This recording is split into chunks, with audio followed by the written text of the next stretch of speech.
Third grade ഓവർസിയറായിട്ട് Malappuram ജില്ലയിലെ കാലടി പഞ്ചായത്തിൽ work ചെയ്ത് വരികയാണ്. എനിക്ക് കുറേ കാലമായിട്ട് ഒരു ഗവൺമെൻറ് ജോലി വേണമെന്നുള്ള ആഗ്രഹം ഉണ്ടായിരുന്നു. അങ്ങനെ ലിസ്റ്റിലൊന്നും വന്നില്ല. കുറേ കാലം പരിശ്രമിച്ചു. അങ്ങനെയാണ് എൻ്റെ ഫ്രണ്ട് പറഞ്ഞ് ചാലക്കുടിയിൽ ഹോളി മദർ അക്കാദമി ഉണ്ടെന്ന് പറഞ്ഞു. അവിടെ പോയപ്പം അവിടുത്തെ ക്ലാസ്സൊക്കെ എനിക്ക് ഭയങ്കര ഇഷ്ടമായി. നല്ല ക്ലാസ് ആയിരുന്നു, നല്ല മോട്ടിവേഷൻ ആയിരുന്നു. ഷിൻഡോ സാറ് ക്ലാസ് നല്ലതായിരുന്നു. അങ്ങനെ പിന്നെ കൊറോണ വന്നപ്പോൾ പിന്നെ ഓൺലൈൻ ക്ലാസ് ആയി. ഓൺലൈൻ ക്ലാസ്സിൽ സാറ് പറയുന്നു, നിങ്ങൾ വെറുതെ ടൈം വേസ്റ്റ് ചെയ്ത് എപ്പോഴും പഠിച്ചുകൊണ്ടിരിക്കണം. നമ്മൾ പഠിക്കുന്ന സംഭവം റെക്കോർഡ് ചെയ്ത് വെച്ചിട്ട് പണിയെടുക്കുമ്പോഴൊക്കെ അങ്ങനെ കേട്ട് പഠിക്കണം. അങ്ങനെ നിങ്ങൾ ഒരിക്കലും ടൈം വേസ്റ്റ് ചെയ്യാതെ റിവിഷൻ ചെയ്തുകൊണ്ടേയിരിക്കണം, അല്ലെങ്കിൽ പെട്ടെന്ന് മറന്നു പോകും, പഠിച്ച കാര്യങ്ങളൊക്കെ മറന്നു പോകും എന്ന് പറഞ്ഞു. അങ്ങനെയൊക്കെ നല്ല ഹെൽപ്ഫുള്ളായിരുന്നു. അങ്ങനെ കഴിഞ്ഞ് ഞാൻ ലിസ്റ്റ് വന്നു. ഇപ്പം നല്ലതായിരുന്നു.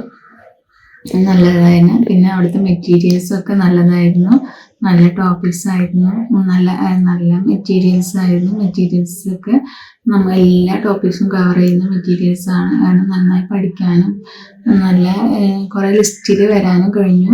ഇപ്പോൾ ഞാൻ തേർഡ് ഗ്രേഡായിട്ട് വർക്ക് ചെയ്തുകൊണ്ടിരിക്കുകയാണ്. അതുപോലെ ഇനി അവിടെ പഠിക്കുന്ന സ്റ്റുഡൻസിനും, അവിടെ ഇപ്പോൾ പഠിച്ചുകൊണ്ടിരിക്കുന്ന സ്റ്റുഡൻസിനും ഹോളിമാരെ ടീച്ചേഴ്സിനും പ്രത്യേകമായിട്ട് ഷിൻഡോ സാറ് പറയുന്നു, നിങ്ങൾക്ക് എന്തെങ്കിലും ബുദ്ധിമുട്ടുണ്ടെങ്കിൽ എന്നെ പഠിക്കുന്നതിൽ എന്തെങ്കിലും ബുദ്ധിമുട്ടുണ്ടെങ്കിൽ എന്നെ വിളിച്ചാൽ മതി. പിന്നെ ഫീസിൻ്റെ കാര്യം പറയുമായിരുന്നു. ഫീസ് നിങ്ങൾ അടക്കണമെന്നില്ല, കാശ് കിട്ടുമ്പോൾ അടച്ചാൽ മതി. അങ്ങനെ അത്രയും നല്ല ഇങ്ങനത്തെ ഒരു കോച്ചിങ് സെൻറ്റർ നമുക്ക് കേരളത്തിൽ കിട്ടില്ല. അങ്ങനെ നല്ല സപ്പോർട്ടായിരുന്നു.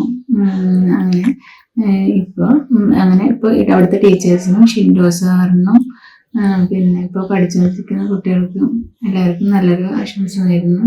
പഠിച്ചുകൊണ്ടിരിക്കുന്ന കുട്ടികൾക്ക് ഇതുപോലെ നല്ലൊരു ജോലി കിട്ടട്ടെ എന്ന് ആശംസിക്കുന്നു. Thank you.